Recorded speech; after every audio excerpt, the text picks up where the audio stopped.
Let's get on to our big story tonight, and that's to do with the G7 summit. Prime Minister Narendra Modi currently in Munich in Germany, and he's attending the G7 summit at the invitation of the German Chancellor Olaf Scholz. One of the big focus areas for the Group of Seven nations is the ever-growing influence of China. The Group of Seven leaders have pledged to raise a massive $600 billion in public and private funds, and this over the next 5 years. Without naming China or the Belt and Road project, the U.S. President Joe Biden has said that this initiative will show nations the benefits of working with democracies. The money is going to be used to finance infrastructure projects in poor and developing nations. It's likely to be a counter to China's Belt and Road project. Of course, like I said, it's not been said implicitly over there. The project has been named Partnership for Global Infrastructure and Investment. It was unveiled last year at the G7 meet, and it's going to focus on climate change, on global health, on gender equity, and also digital infrastructure. Of course, the big question that arises from this is, how useful can a fund like this be? Is this too late in the game to counter China's influence in the region, China's Belt and Road project, which is much older and it's much better funded? That's a multi-trillion-dollar brainchild. It was started in 2013 by the Chinese President Xi Jinping. It spreads its tentacles across Asia, across Europe, and Africa. With 138 signatories, it is clearly an economic behemoth, and it won't get displaced easily. India, of course, has stood up to the initiative since the launch of the Belt and Road project. Issues of China using that project as a debt trap for partner nations have risen. And also those concerns around national security have weighed in heavily as far as the progress of the Belt and Road project goes. The fact is that relations between the two countries, between India and China, that hasn't really been on track ever since that border skirmish took place at Doklam. Let's get perspective on this. Manoj Joshi is a distinguished fellow at Observer Research Foundation, and he's joining us on India Tonight. Great to have you with us this evening, Mr. Joshi. Great to reconnect with you. Mr. Joshi, while talking about this new infrastructure fund, the American President Biden has said that the United States is going to mobilize $200 billion.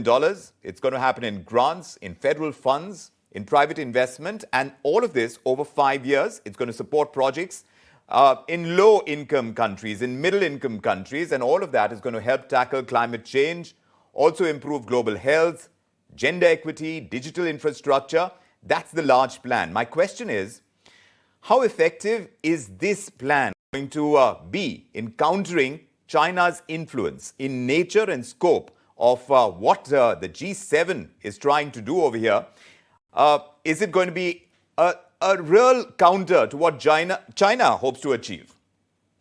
Well, I'll say very simply first, let this plan unroll, because there have been many promises. And if you look at the plan, what it says is that it is putting up some money and they're hoping to trigger private investment.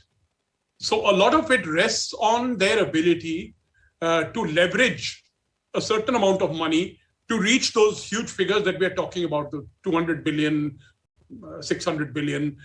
Basically, there's a lot of leveraging involved out there. Whereas what the Chinese have been doing is that they've been giving loans from their own banks, their own funds, meaning the Belt and Road Fund. So there's a bit of a big difference is that we are already seeing what the Chinese are up to on the ground. Whereas in this case, this is a promise. And it's a promise that is yet to be unrolled.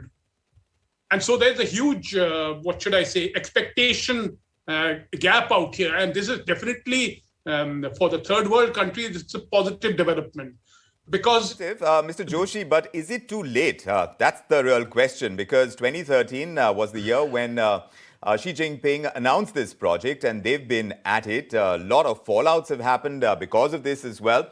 But they've been going hammer and tongs. Is it too late to get into the game for the G7? No, I don't think so, because you see, even the Belt and Road Initiative, I was in Beijing in 2019. That is the last Belt and Road Forum took place.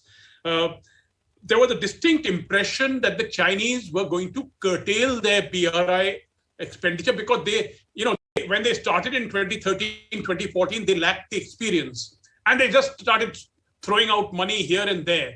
And later on, they realized that their mistake. In 2019, on the other hand, they said that they were going to adjust their expenditure as per the IMF and World Bank rules, meaning using the norms and procedures that followed by IMF and World Bank. That's what they said in 2019. Of course, there is still a lot of strategic spending by China, which goes beyond all those rules, etc. Now, when it comes to, if you look at the figures now, the BRI expenditures have declined. They have declined fairly sharply because the Chinese have become much more careful, much more wary of putting out all that kind of money because you offer money, there'll always be people to grab it. Now, whereas as far as this expenditure is concerned, this is a positive reaction because rich countries like the United States, Germany, etc., for a long time, they had stopped giving this kind of aid. If you look at Solomon Islands, for example, their complaint is that for the last 10, 12 years, they've not been getting much aid. Now, historically, the United States has been a huge foreign aid giver. India has been the largest recipient of American foreign aid. Right. But most Indians won't know that. Because you see, this has not been happening for the last 30 years. It was before a lot of the money came in then. Right. So similarly, many of these countries, rich countries have not been aid givers. Now the rich countries are getting back into the game. But Mr. Joshi, giving aid is one part of the story. What you do with the aid and how you counter a growing influence, because there was a certain need, a gap that needed to be filled with what China has tried to do with the Belt and Road Initiative. It has really, as far as India-China relations with what happened in Doklam, and that too connected with BRI, that has been a trouble point. There are issues with China and its partners in BRI, and that could essentially be the reason why we are seeing this fund getting created. In that sense, how this aid is going to be used in terms of what it's trying to achieve eventually. On the face of it, of course, like you said, it has to unfold. We have to see how this works. But in terms of what China has tried to do, will this fund as well aim to do just that? Yeah. This fund is about, for example, if you look at the American commitments funding, they've been saying they started in about 2020. They said we'll fund for vaccine initiative, in which India is also involved, meaning production is in India. Now, from this fund, there's going to be a $2 billion solar project in Angola, a 600 million submarine telecom cable connecting Singapore to France. Now, all this is infrastructure, and this helps. Whereas, earlier the US was saying, let the private business handle all this. Now their tune has changed. So there are areas of infrastructure in which the United States and the rich countries will get into. I mean, I gave you the example of Solomon Islands. Now, the Solomon Islands are getting a lot of aid from China, and the US and Australia have suddenly gone ballistic on that because this is in the South Pacific Ocean. Correct. But the Solomon Island people have been complaining that, look, for the last 10, 15 years, you've forgotten us. True. And they are pretty poor. The Chinese are building a new wing for their hospital. See, the thing with the Chinese BRI is that they do projects that can be seen. That you can say, this is a hospital. Yes, exactly. Wing. And that's exactly what we've seen. China has made it, there has been a song and dance around it. As far as India is concerned, in what it shares with China at this point in time in trying to counter its influence, how much is this fund going to help? Is India getting its way more with this fund through the G7? Well, I suppose India's advantage here would be that the G7 would like to, if there is funding to be had, for example, like I gave you the example of the vaccine initiative. So the vaccine initiative was being funded by a Japanese agency. The vaccine was to be produced in India and Australia and was going to help to distribute it in the region. So this was a Quad initiative, but the Quad, G7, all these are kind of interlocked out here. So India gains in the sense that if you're looking for one of the aims of this fund is resilient supply chains, resilient supply chain. They want to shift supply chains away from China. Now it's up to India. So far the big beneficiaries have been Vietnam, but it's up to India. If India is able to step up to the plate, there's a lot of